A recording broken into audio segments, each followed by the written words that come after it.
Saudara, Anda menyaksikan Breaking News Kompas TV. Informasi yang kami sampaikan kepada Anda saat ini adalah terkait dengan PSSI yang memecat Patrick Kluivert, di mana PSSI mengambil langkah perombakan besar dengan mengakhiri kerjasama dengan seluruh jajaran tim kepelatihan Timnas Indonesia asal Belanda yang dipimpin oleh Patrick Kluivert. Jadi saudara, bukan hanya Patrick Kluivert yang dipecat ataupun diakhiri kerjasamanya dengan PSSI, tetapi juga seluruh jajarannya.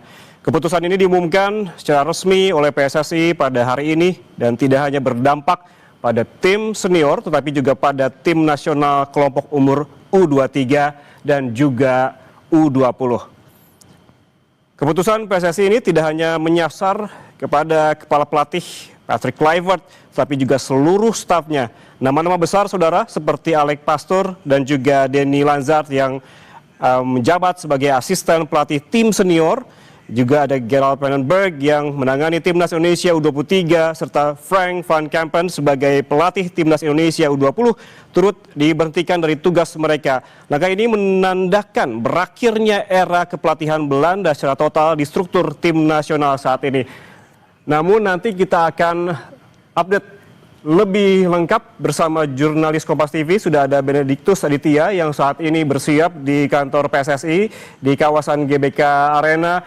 Bene, selamat siang. Bagaimana informasi yang beredar di sana? Kapan jumpa pers akan digelar oleh PSSI pada siang hari ini? Ya, selamat siang Yan. Memang kalau dari pantauan kami, tadi kami sempat masuk begitu ya ke kantor PSSI, tepatnya di gedung GBK Arena.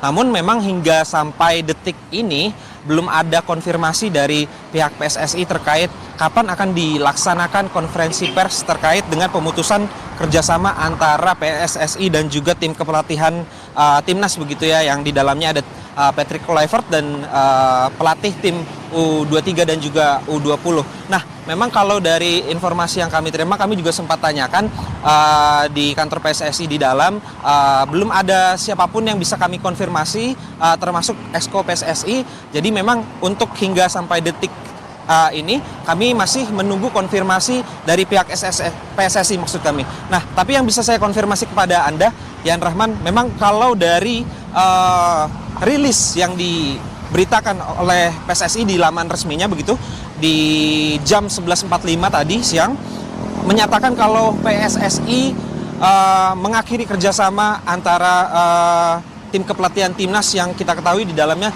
ini berisi nama-nama pelatih besar ya, seperti Patrick Kluivert dan juga Alex Pastoor sebagai asisten pelatih begitu ya. Tidak hanya itu, memang ada juga Timnas U23 dan juga Timnas U20 yang tim kepelatihannya juga harus diakhiri kerjasamanya. Nah, sebagai latar belakang Yan Rahman, memang kalau kita ketahui kontrak kerjasama antara PSSI dan juga tim kepelatihan ini memang harusnya dijalankan ini selama 2 tahun. Namun setelah usai pasca pertandingan kualifikasi Piala Dunia kemarin dan dipastikan Indonesia tidak akan bertanding di Piala Dunia 2026, beberapa hari kemudian, tepatnya hari ini, PSSI langsung mengumumkan untuk memutus kerjasama, maksud kami, secara mekanisme mutual termination. Artinya kedua belah pihak sepakat untuk tidak melanjutkan kerjasama begitu ya. Kalau terhitung dari kerjasama yang sudah dilakukan, memang ini sudah hampir 1 tahun antara tim kepelatihan di bawah Patrick Kluivert, Timnas senior begitu ya, dan juga PSSI menjalankan atau melatih Timnas senior begitu ya. Nah, kemudian juga kalau dari kita lihat statement-statement PSSI di media sosial, sedikit saya bacakan untuk menjelaskan konteksnya. Memang PSSI sempat menyatakan setelah bekerja sama hampir 12 bulan begitu ya, ini PSSI berterima kasih begitu ya, mengucapkan apresiasi setinggi-tingginya kepada Coach Patrick Kluivert. Berarti memang bisa diverifikasi untuk kedepannya kepelatihan di bawah Patrick Kluivert ini sudah tidak akan dilanjutkan lagi. Nah, berarti PR kedepannya adalah untuk mencari siapa yang akan melatih Timnas kedepannya. Begitu Yan Rahman.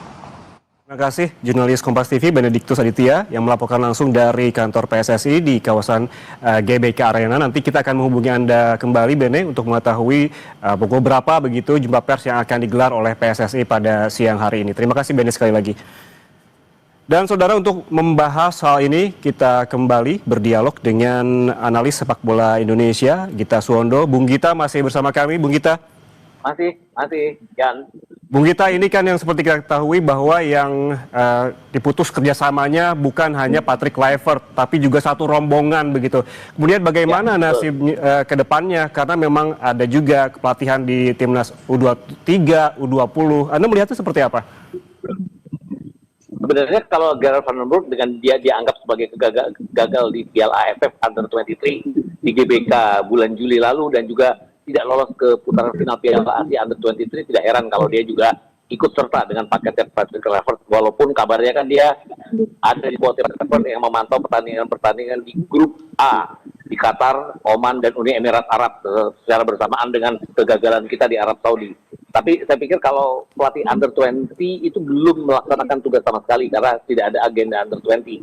Tapi melihat bahwa ada Nova Arianto yang membawa tim kita Under-17 ke World Cup. Kalau dia dianggap berhasil di sana, pasti dia akan meneruskan tampuk kepelatihan Under-20 nanti. Jadi kemudian Indra Safri sendiri sudah memegang Under-22 dan pastinya nanti Under-23 ya setelah SEA Games. Jadi saya pikir juga tidak ada persoalan. Karena persoalan utamanya adalah mencari siapa pelatih senior. Karena kalau dulu kita punya Sintayong yang memegang kendali untuk Under-23 juga Under-20. Sekarang kan tidak seperti itu, semua bagi-bagi tugas. Kalau sampai misalnya sesuatu hal keajaiban Sintayong kembali lagi ke Indonesia, mungkin saja dia yang Oke, itu keajaiban ya, Bung Gita ya. Kita bahas Sintayong, itu sebuah keajaiban menurut Anda? Iya, saya pikir gini. Orang tuh kalau udah talak 3, dia harus menikah dengan orang lain dulu baru kembali ke pasangan aslinya. Saya sih berpikir seperti itu. Antara PSSI dengan Sintayong, saya berpikirnya seperti talak 3. Mereka bertengkar, mereka tidak ada kecocokan, mereka seperti musuhan gitu loh. Jadi kalau salah satu ingin kembali, saya nggak yakin dua-duanya mau kecuali dibujuk atau sedemikian rupa, dan tidak akan dalam waktu dekat, saya pikir itu aja. Kalau kita lihat hitung-hitungan begitu, menurut Anda nih mengira saja seberapa besar potensinya? Sintayong, saya sih bisa salah ya. Mungkin sebesar 10-15% mungkin ya. Masih ada kesempatan karena dia sekarang kan baru saja diberhentikan oleh Ulsan Hyundai. Jadi masih ada, tapi salah satu harus mengalah kepada egonya. Dan itu di sepak bola, ego itu yang paling tinggi. Karena dikalahkan mengalahkan ego sendiri itu aja. Oke, Bung Gita, menurut Anda suara-suara di bawah termasuk juga supporter dari timnas yang kerap kali membanding-bandingkan antara era kepelatihan dari Sintayong dengan Kluivert begitu, pada akhirnya mau tidak mau harus dibandingkan begitu oleh masyarakat. Ya, apakah ini juga patut dipertimbangkan begitu oleh PSSI bahwa ada seolah-olah ada muncul desakan bahwa ayo dong balikin lagi Sintayong? Iya, rasanya harus ya. Kenapa? Karena saya selalu berpikir gini, kalau Sintayong punya squad yang dimiliki oleh Patrick Kluivert sekarang, artinya ada Emiliano Jonathan di kanan, ada Ole Romani di depan, kemudian ada Joe Pelupesi di gelandang bertahan. Saya pikir dia bisa mempoles tim ini untuk bisa bersaing lebih lanjut. Artinya kita pernah mengalahkan Arab, kita pernah menahan imbang mereka di Jeddah. Kemarin pertandingan melawan Arab kita seperti kalah kelas banget dengan Arab. Padahal kalau melihat squadnya kita nggak kalah. Jadi hal-hal seperti ini yang harus dipikirkan oleh federasi. Tapi saya nggak tahu pemecatan tiba-tiba. Mereka istilahnya adalah pemutusan kerjasama secara tiba-tiba ini dengan Patrick Kluivert. Apakah karena tekanan masyarakat, tekanan pemerintah yang kabarnya juga tidak puas dengan kinerjanya tim nasional, apakah memang dari pikiran mereka sendiri? Itu yang saya masih berpikir apakah yang mana. Kalau ini karena pemikiran mereka sendiri, ya bisa saja mereka mengalah untuk kembali kepada Sintayong. Tapi kalau ini hanya dari tekanan masyarakat dan pemerintah, nggak yakin juga akan cepat Sintayong. Oke, saya ke Bung Ignatius Indro, Ketua Umum Paguyuban Supporter Timnas Indonesia. Apakah pemutusan kerjasama antara PSSI dengan Patrick Kluivert saat ini di pihak Anda sudah sesuai dengan keinginan supporter Timnas Indonesia? Saya berhenti dengan jangan jadi apa namanya Indonesia ini.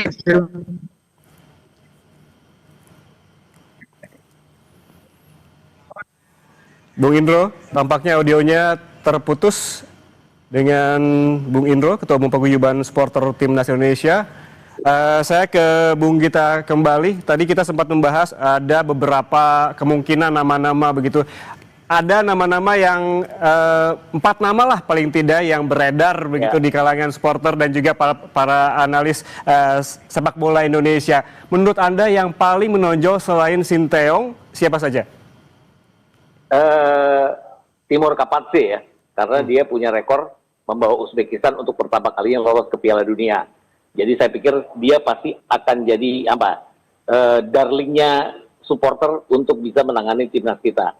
Itu tadi yang saya selalu katakan, dia memegang Uzbekistan dengan bank pemain Uzbekistan itu luar biasa. Artinya pengembangan sepak bola di Uzbekistan kan sangat baik sekali untuk bisa bersaing. Under 23-nya pernah jadi runner up Piala Asia Under 23, mereka lolos ke Olimpiade, Under 20-nya jadi juara Asia.